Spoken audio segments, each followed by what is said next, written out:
Hi, I'm having a bit of trouble with the Essential Grid plugin upon migration. I've migrated a website from one web host to another, and that's where the issue uh, came to be. I have uninstalled or deactivated all plugins, and I just have Essential Grid up at the moment.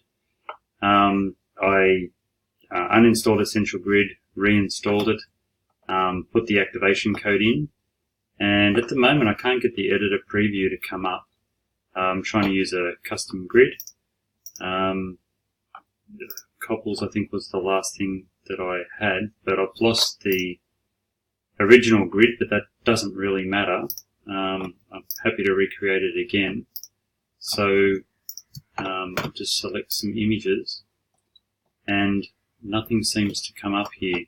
If I go to skins, there's usually a bunch of skins here, I thought. So I just created, trying things to get it to work again, but nothing seems to be working at the moment. So yeah, that's where I'm at the moment. If you could assist, that would be great.